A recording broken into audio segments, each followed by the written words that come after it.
Welcome to Two Moons and a Microphone, a new podcast from Sci-Fi Sisters, Inc. My name is Tanya Scott-Thomas, and I am a diehard fan of the comic ElfQuest. And with this podcast, I'm going to fangirl, talk about the comic, the fandom, and hopefully get some more people to join the quest and learn all about the world of Two Moons. Today, we are in costume because we are celebrating Black Fae Day. And I am happy to welcome fellow ElfQuest fan, Natalie Eckman. She is a diehard ElfQuest fan and cosplayer, and Darlena Marie Blander, costume performer and expert in all things Black Fae Day. So thank you. Welcome, ladies. Hi, thank you for having me. Yeah. Hi. All right, so this is the premiere episode of Two Moons and a Microphone, and for a little housekeeping, I just wanted to talk about ElfQuest a little bit. What is ElfQuest? ElfQuest is an independent fantasy comic that is produced by Wendy and Richard Peeney. You can read it online at elfquest.com or on Dark Horse Comics, and it's a wonderful comic with elves that are on a quest to find their place in the universe, basically. And I love it. I've been reading it since I was 15 years old. And the Sci-Fi Sisters are letting me just get on here and talk about ElfQuest. So here we go. So Natalie. Hello. How are you today? I am good. How are you doing? I'm doing great. And you look wonderful. Thank you. So do you. Can you tell us about your ElfQuest story, how you found the comic, what you love about it, your favorite characters? Sure. For me, it all started when I was 10 years old. I went on a family vacation in New York, and my grandmother, she would normally find like old comic books from her previous job, and she would send them to my uncle. Well, the one I saw on her dresser was this one right here, if you can see it. I asked her, well, first I read it like crazy over and over again, and I asked her, I said, can I have this? She said, yeah, you can have that. And right there is where it started for me. I read ElfQuest, that one, over and over again. And then that was the summer of that year. The fall of that year, we went to Walden's bookstore, my mother and I, and like right in the very back of the store, I saw ElfQuest, which was this one right here, if you can see that. Yep, I have that one too. Yep, I saw it and I was like, oh, this looks just like what I saw in New York. And I read the whole thing in the store, and the character that really stuck out for me was Lita. I just saw her, it's like, oh my God, she looks just like me. So of course I ran through the store to get my mother. It's like, look at this. And she's like, well, did you want it? I was like, yes, please. I would really like it. So she bought it for me. And I read that book nonstop. And the characters, the storyline, I mean, I started late in it. I didn't start from the very beginning. But for me, Lita is my very favorite character. I loved how strong she is, her healing abilities, how she could be a warrior when she has to be, her fashion and her hair, just gorgeous. It was just gorgeous. And then also she's married or has a life mate to Cutter who was hot. So yeah.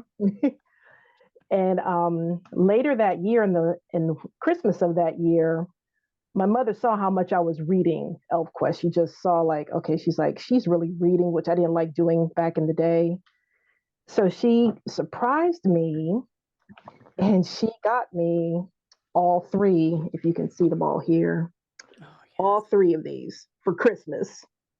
Oh my gosh, what a great gift. Yeah, so these are very dear to me because she's no longer with us, my mom, but she surprised me for Christmas that year. And ever since then, I've been an ElfQuest fan ever since. Oh my gosh. Thank you so much for sharing that. I love that. I think one of the great things about ElfQuest that I guess especially Black women identify with all of the characters of color in fantasy. And ElfQuest came out in 1978. So to have that just be there without, shoving it down anyone's throat, just like the world has people of color in it, and this fantasy world has people of color in it, and they're just going to be there, and it's nothing is like spoon fed or anything to people. It just exists and they just leave it that way, and I love that so much. And that's just one of the reasons why I wanted to kick off this podcast with Black Fae Day, because people of color love fantasy just like everyone else. And ElfQuest is one of the first comics that I ever saw that had not just one character, but an entire tribe of elves just living their lives with their whole culture. They were fully formed characters, and they even came off a little bit superior in the beginning of the story. So who doesn't love that? That is just one of the best things ever. So Natalie, tell us a little bit about your costume today. Well, I'm cosplaying as the bread elf in ElfQuest. She's in issue number 1, and she only has one scene where pretty much Skywise is stealing her bread. But I said, I love to cook, and this one day I was baking a lot of breads and stuff. I said, you know what? I'm going to cosplay as the bread lady, or I'm sorry, the bread elf. And it's just a simple green shirt. I sewed the red sash on and got my ears on, if you can see them. Here's in a ponytail. And I'll do more touch-ups for Black Fae Day for her. Probably do have the props of bread and everything with me or so. But for her, I just really wanted to do that. I have cosplayed as Lita before, in her familiar pink gossamer flowing gown and everything, and that was a challenge to do that, but I really loved it because the ElfQuest community helped me make that costume, gave me a lot of advice and stuff. Yeah, that was so beautiful. And that you did that cosplay right around the time that Black Fae Day was invented. Was that on purpose, or was that a coincidence? That was a coincidence. Yeah, that was just a coincidence. At that time, I didn't even know, I knew Black Fae Day was going on, but the time I wanted to get the pictures and everything is when the weather was just right. I said, it's the right weather, the right temperature and everything. So let me get out here and do those pictures right away. And when I placed them up on Facebook, I put them also on the Black Fae Day page. And I was like, this is the same time as Black Fae Day is going on. I was like, okay, well, this worked out perfect. It's so awesome. Yeah. So I want to bring in Darlena, because you are a professional cosplayer. When we met at Austin Con a few years ago, that was one of the first things you asked me, do you do cosplay? Because I'm still kind of dipping my toe in. I mean, I love to dress up, I love makeup, but I haven't made the jump to actually go to a convention in costume. I mean, I've posted some pictures, and I am, all in when it comes to Halloween. So Darlena, can you tell us how to get started, or how you got started in cosplaying? And Sure. You look great. I know when I first met you, I had said, your face, the way it is and your personality, I just felt that you would be good for a fantasy, costumer type of thing. You would be good, of course, with comics, and I can see you cosplaying different comic characters. But for some reason, I just felt you were more of a gracious fantasy type of princess, queenly type of, person that would be a great, type of costume. And that's what I encourage people to do, cosplay or costume a genre that matches your personality, whether it's fantasy, a superhero, sci-fi, whatever like that, and start just with things in your closet and to try to put it together, look at different pictures, other people's cosplays, or just look at different pictures online, images from the genre or fantasy that you're interested in, And then mall around in my favorite stores are those, going out of business stores, or like, the stores that sell um, clothes that have been, worn by others, but they're still in good shape, and they come really cheap. And, go to those stores and, try to buy usually inexpensive tops and or skirts or pants, and then try to contour it to the character's costume that you're trying to make. And that's good for people who don't sew. It's good to just buy something or use something that you already have and then just contour it um, to whatever costume you're trying to make. It saves money. And like I said, when you don't sew, it's an easy way to get started. That is exactly what I do. I Mhm. already do that already. Oh my gosh. See? Yeah. I'm farther in law than I thought. Yes, you are. Oh, that's Mhm. fantastic. And I've been doing this since 2010. Fantasy and comic book cosplay I've been doing since 2010. Before then, I was strictly doing Star Trek and Renaissance. So I didn't do comic book cosplay because I didn't think that people of color really did comic book cosplays unless it was a character of color. And then I met other cosplayers who were doing non people of color comic book characters, and I got into it for that reason. And also, I like the volunteer aspect, going in costume to hospitals and shelters and community events with the kids. So that's when I got involved in that. And Faye cosplay, I'm really kind of still getting into. It's only been like a few years. I'm a big Narnia fan, so I've always been into creature and otherworldly. Oh, I love that. Yes. So I do like a lot of winged creatures and otherworldly type of woodland creatures and things like that. And So, do also, you yeah. go to conventions? Do you participate in the competitions for the costumes? Oh yes, I've been involved in some competitions, depending on the category. I won first place for quite a few Star Trek outfits, and Assassin's Creed, Aveline, I won first place for Assassin's Creed, my Assassin's Creed Aveline cosplay at a Wow. convention in PAX.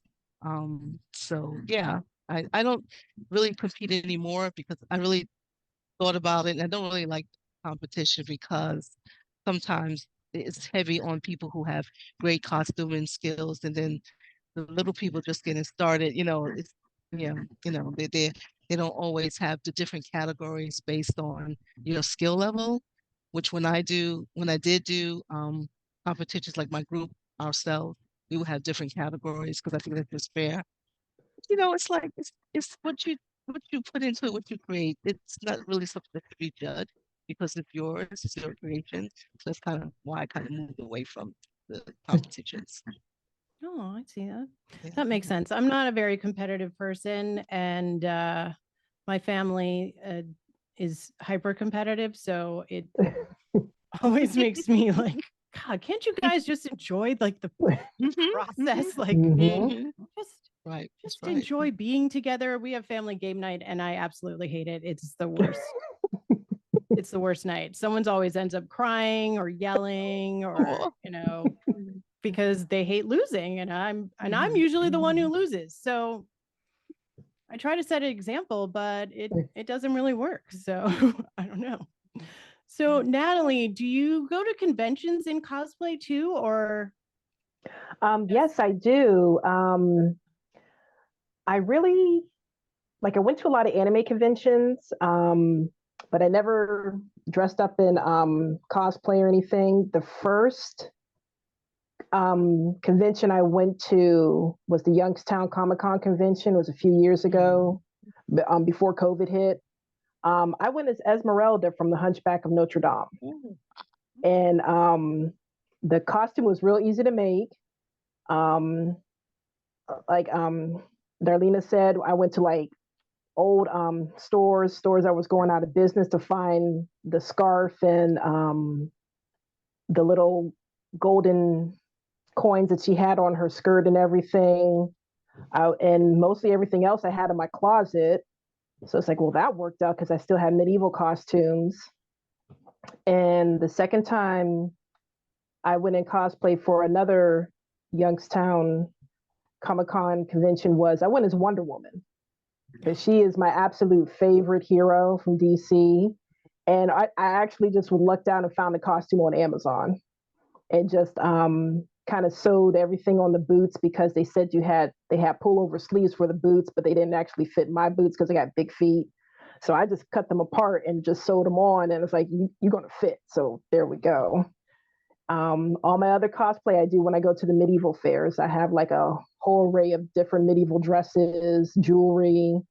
Going to like the old antique stores, you find like the best medieval jewelry and stuff. So yeah, that's pretty much what I do. And then the best thing is the first time I ever went as an elf is when I went as Lita from ElfQuest, and I wanted to find some ears that match my skin tone. So I was able to find some at Aradani Costumes. A lot of people have recommended that, especially on the Black Fae page. And I was able to find a whole bunch of ears there, and they fit perfectly. I'm wearing them right now, if you can see them, and they're like perfect. But then also, Tanya, you told me about some other ears, the ones that you're wearing. I got some of those too, and then I also got some halfling ears as well. And then I also got these metal ears, like nice little dragon ears. And those are the few times I went as an elf. So anytime I go to the medieval fairs or the Renaissance fairs, I always go as an elf because now I have a whole array of ears that's in my color. So it's like, I'm just going to do it. That is awesome. We have a Maryland Renaissance Fair here, but I have never gone as an adult. I remember being dragged there when I was a kid, and it just being very like muddy and not really understanding what was happening. So I have some friends that go every year, and I actually gave her daughter another pair of ears that I had gotten. I think I got them at DC BlurredCon last year, which the theme was fade to black. So everybody had ears. I mean, there was every kind of elf, a lot of skin, because it was like in the middle of the summer. It was so hot, and it was amazing to see just so many people just full on with the costumes. They were just like applauding like every single panel that I went to. It was amazing. I've never actually been to a convention that was like solely for Black fans of every genre, every type of thing. I mean, they tried to put everything in this one convention. They had a barbershop, people were playing Uno. Wow. It was intense. I mean, I had to like sit in a quiet room a couple days afterward, but it was really cool. That's when I got to meet Cree Summer, who is of Sava, who has inspired my costume for today from ElfQuest. She does the voice in the ElfQuest audio movie. She's a narrator, and Sava is the leader of the Sun Folk, which are all the brown people. So it was just like an amazing day, amazing experience. So I mean, you guys are really getting me like jazzed about trying it out in public, not during Halloween, because I go all in on Halloween. My kids love it, and it's one of my favorite holidays because they never outgrow it. So it's always fun. Right. And we've had some fun costumes, like me and my twins. We've done some themes. We were the Justice League. I did Wonder Woman. I had the Flash. I had my other twin was Batman. We've done that. We did the Avengers. But now they're, in that tween age, and they don't want to be like too cutesy anymore. So I have to find other people to get dressed up and celebrate with. So I think this is the year that I'm going to, make something happen. So can you talk about like how you first started? Like what kind of pushed you into it? Did you always like dressing up? For me, when I was little, I was always getting in my mom's closet, dressing up in her shoes and her evening gowns and stuff. And it still stuck with me. And I always loved the medieval Renaissance costumes, the times, Yeah. the fashion. Wouldn't want to live during that time, but love to dress up during that time, dress up and everything. And the first medieval fair I went to was the Great Lakes Medieval Fair. I go to that one every year in Ohio. And I went as a peasant maiden. I was able to find a beautiful green dress along with the chemise to go underneath. And that I think that was around, it's in the 1990s I went, or maybe the early 2000s. And I loved it. I loved the whole atmosphere that was there. I loved all the people in costume there. The only thing is that I was like maybe one of the few Black people there. There wasn't that many, but each year I went would go back. There was more Black people and people of color. There's like it was becoming more popular. You saw more people of Black people and people of color in costumes.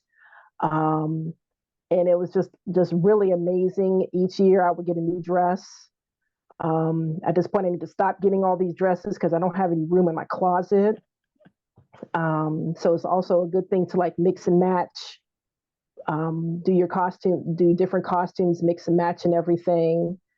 But I love going to the medieval fairs and the Renaissance fairs because they're so much fun. I love wearing my elf ears out there now. Yeah, and also I love the food there. Can't go wrong with the food.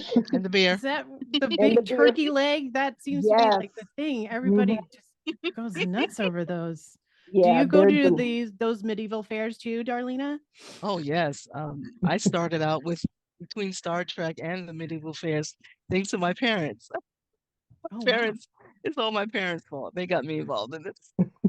My Oh mom made wow, my that is first. so neat. I didn't Yes, my my mom made parents my are first immigrants lieutenant. from Bermuda, so they were not Okay. going to any Oh, okay. like Yeah.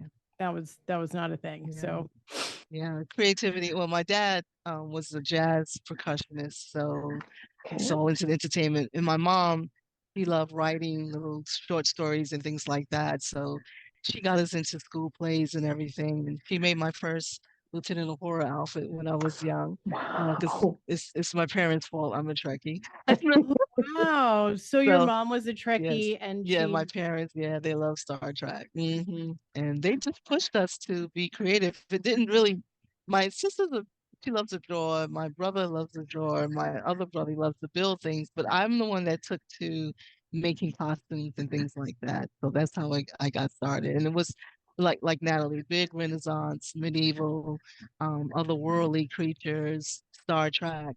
Those are my main two genres. And then later on, like I said, I moved into superheroes and everything, but always Star Trek and Renaissance, my favorite. Yeah, I feel so free. Like if I don't make Hmm. a costume every so many months, it's almost like, something's wrong with me. I get depressed. Oh Make wow. something, you know, and I have to go somewhere, like to the fairs or even just getting together with friends and doing photo shoots and having fun and just talking and laughing, and just having a good time. It's very freeing. And I'm so happy to see more and more people of color getting into Hmm. it, just being free. And we're so beautiful, and we match the forest, we match the universe, it's us. We connect to it. We're earth and people. So it's just beautiful to see more people of color getting into it. Oh, it is. It's so great. So Black Fae Day, do you want to tell us a little bit about Black Fae Day? Okay, so here in New York, yes, I met Jasmine online. I never met her up close. We had some wonderful conversations. So I went to my first Black Fae Day when it started, and it was centered mainly in Queens. And they had this place they rented, and they had different stations where you could take pictures, and they had vendors, and everybody was dressed up. It was just really wonderful. Some folks had wings, some people had just horns and ears, and it was just really nice. And again, it was just all these beautiful people of color just being free and having a good time and taking pictures together. Just beautiful, just a full escapism, just surrounded with good energy. I loved it. I'm so glad it started and that it's been kept going. Yeah, when I first read about, oh, Natalie, did you want to say something about Black Fae Day? No, pretty much with all Darlena said. Absolutely 100% agree.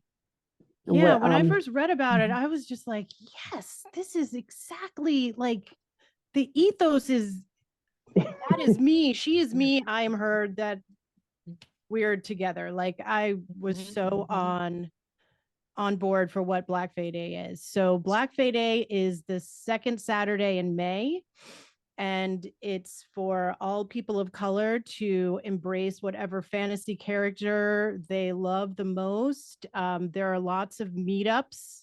They're on their Black Fae Day Facebook group. They have a list of gatherings all over the country, which I think is so amazing. And, you know, now that we're kind of out of the closed in times, we can really be out and free out in public in the real world. So I mean, I might just wear this like walking around my house or outside. Actually, I wore this on Halloween.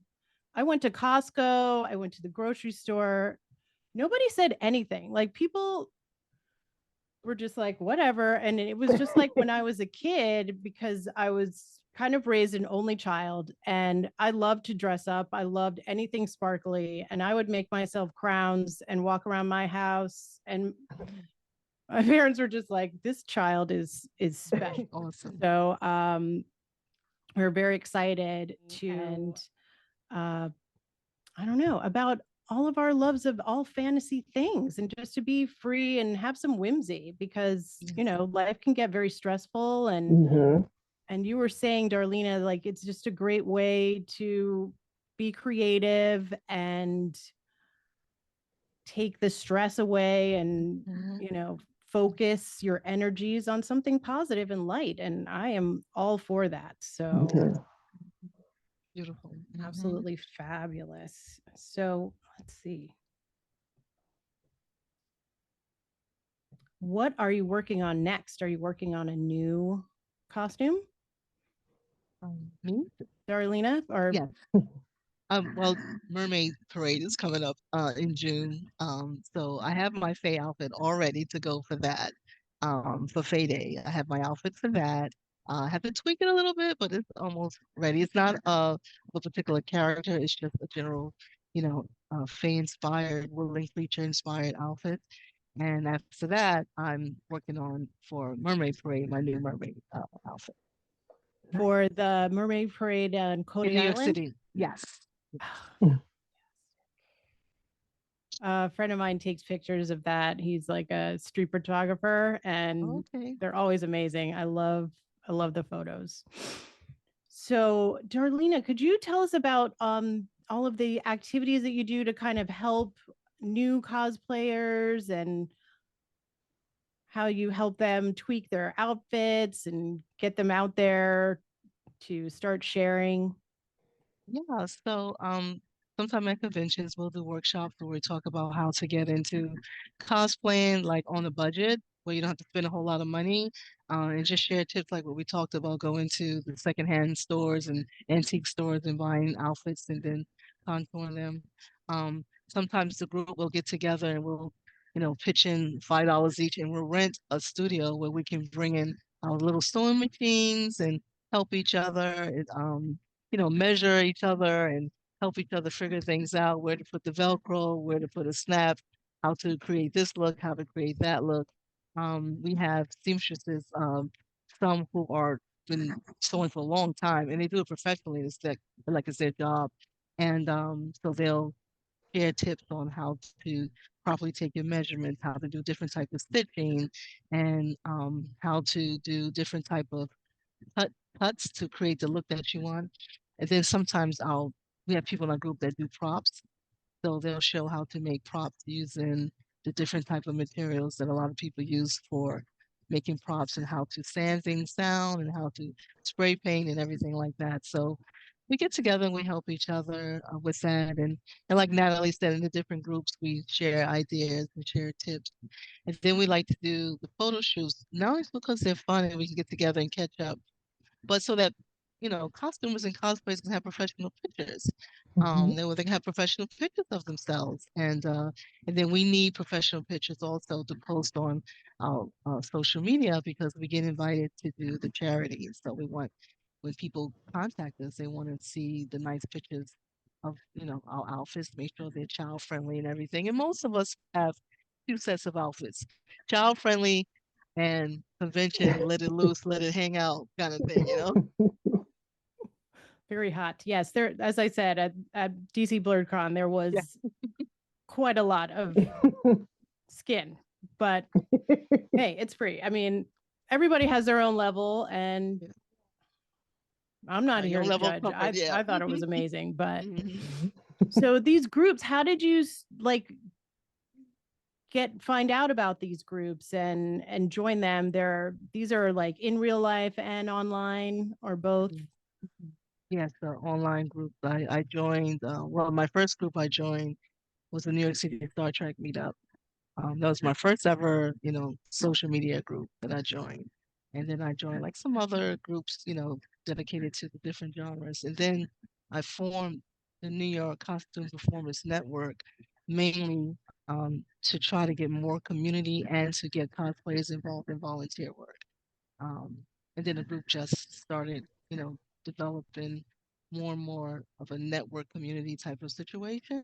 And that's how we're here to help each other, support each other, keep each other safe at conventions and everything like that. And to encourage shy people who want to get into it, but they're just kind of shy. And then we have some people who are, they think, oh, I'm not at the right size to be costuming. And we're like, no, we don't care what size you are. We'll show you how to make a Wonder Woman outfit to suit your size and still be glorious.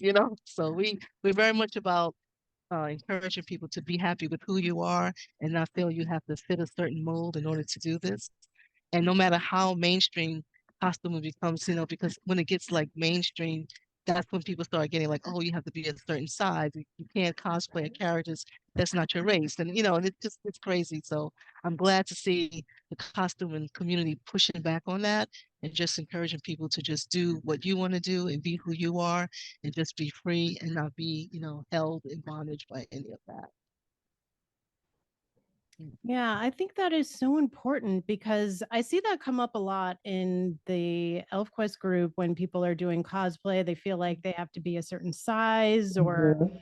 they don't they might have a disability and they're not exactly sure how to incorporate that into their costume, and people have been really helpful with their Yes. responses and giving them tips and things like that. And I love how the communities are so supportive of each other, Mhm. and it seems so necessary. You just mentioned like everyone feeling safe. How was when you first started, how was the reception? Like you were saying, sometimes people are like, oh well, that person's not black, like how can you be Wonder Woman or whatever? And Yes, exactly. It was a culture shock for me the first time I had a racist statement said to me. I was cosplaying Power Girl. And she's white blonde hair, that's how she's drawn. And she has the little, circle in her top and a little cleavage kind of showing there. So I did Power Girl and I just knew I was looking great. And I was getting a lot of good compliments. But then this one white guy came to me and says, oh, Power Girl's not black. And it took me aback. And at first I didn't know what to say because, Brooklyn was starting to come out of me. So I said, let me calm down. And I said, well, you know something? Of all the women who are power girls, black women are power girls because of all we've gone through in this Nice. country. And he looked at me and he just said, I'm sorry, you look really great. Can I take your picture? So oh wow. you just gotta know how Okay. to respond to people. And I find that, I wasn't trying to make him guilty, but then I was because the statement was so unnecessary. But coming from Renaissance and Star Trek, where, in Star Trek, we had a love for diversity. I never once had anything said like that to me when I was doing Star Trek or Renaissance. Is when I got into the comic book. It's just one of the things that I was leery of why I never got into comic book cosplay because I heard of these issues, but then I was just pushed to go for it. So, yeah. And so when this happens, we reach out to each other. we have hand signals because sometimes, particularly men, could be a little too feely when they want to take pictures with a woman dressed particularly like say Scarlet Witch or whatever. So we give each other eye contacts and things like that. And we know to tell a guy, hey, can you back up a little? Or, if you want her to pose a certain way, just, give her instructions, don't touch her, things like that. We've had to do that just to Oh keep each wow. other safe. We had guys, our guy cosplayers had to come around us, when somebody was being a little bit too pushy and touchy and feely and happy. So, it's just something we as a group talk about in advance when we go to like particularly a big convention like New York Comic Con and things like that. That's what's good about having a group. It's good, it's safe. Absolutely.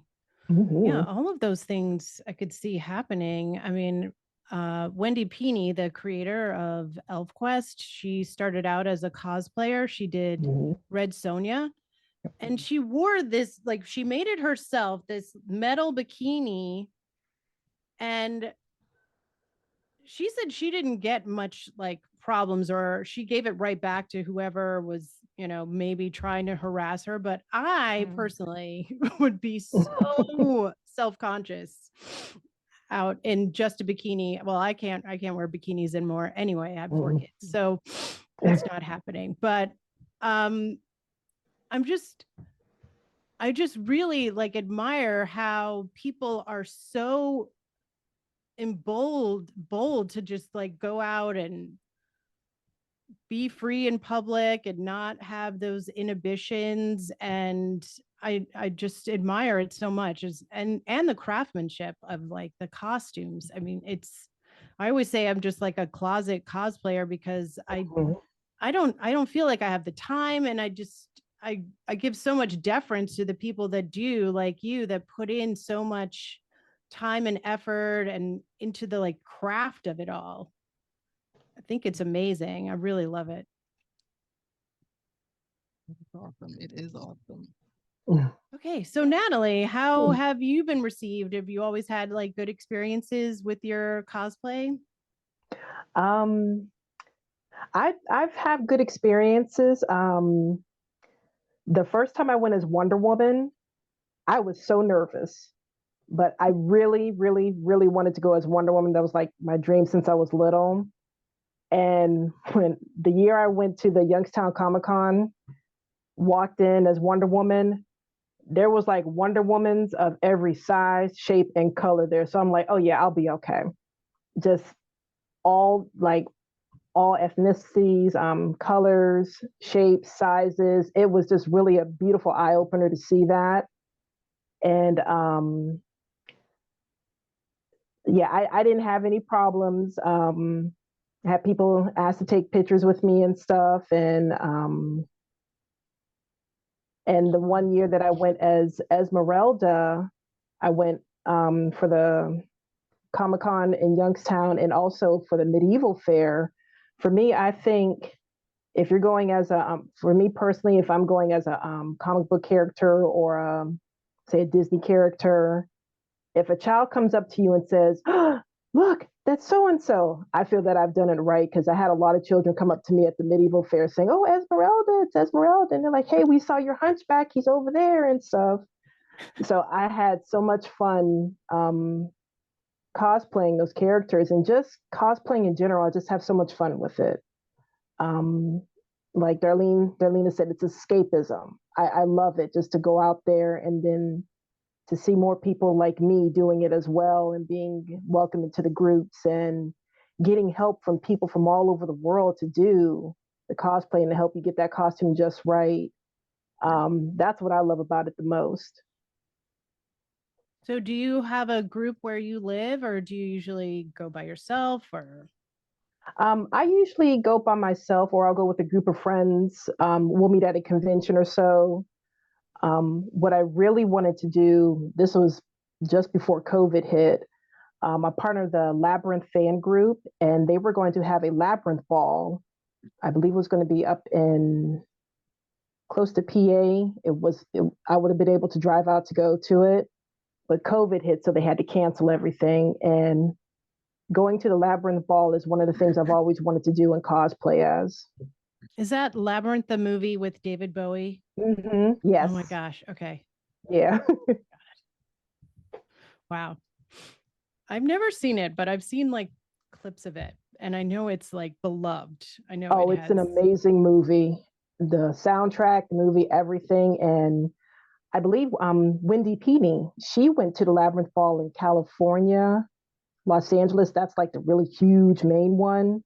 And she went there one year and um, just had an amazing time. And I said, I really, really want to go to that. I have the costume and everything.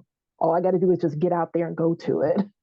I hope they bring it back. I hope that you get to do that because yeah, it's not about regrets. It's all about YOLO right now, right? So anything else you want to share with our viewers about cosplay or just loving fantasy in general or Black Fae Day? Are you going to be going to any Black Fae Day events this May?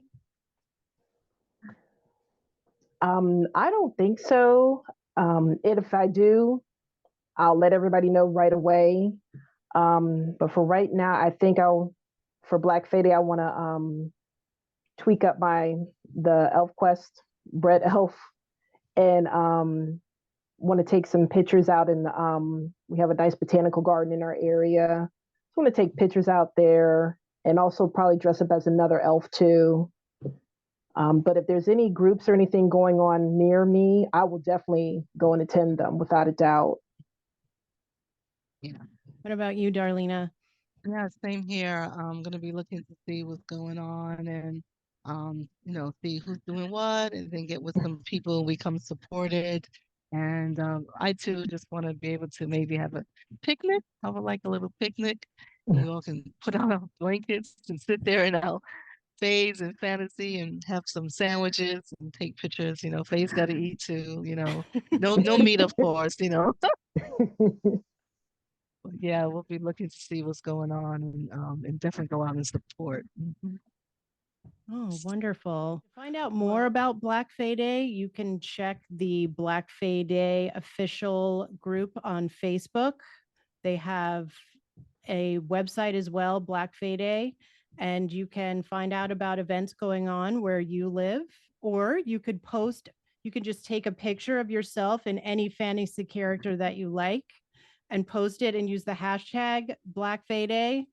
Post it on all of your socials. And we just want to fill everyone's newsfeed with beautiful elven, fairy, or even dark fairies too. I felt very dark one year and I did a sort of dark feathered elf sort of glider from the ElfQuest comic inspired.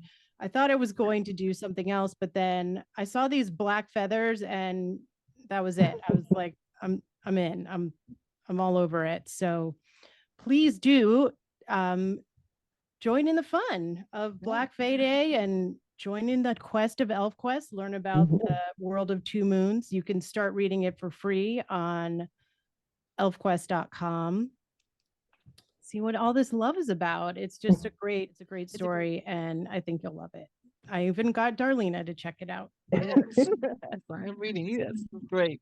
I love the Two Moons aspect, and the whole journey of looking for a place in the universe for yourself. That's kind of like a journey we all are on, to find our place in the universe. And through costuming, it has helped me to feel more than just a regular person that just goes to work every day and that's it. It gives me something to look forward to and tweak the imagination. This is why it's so important to get our young people involved and our children involved so they can learn to tweak their imagination and just, blossom and be more and see more than who they are and what they can be. Yes. Oh, I can't follow that. That is the absolute truth. I love that 100%. So thank you for joining us on Two Moons and a Microphone, a podcast from Sci-Fi Sisters Inc. Please like and subscribe to Sci-Fi Sisters Inc.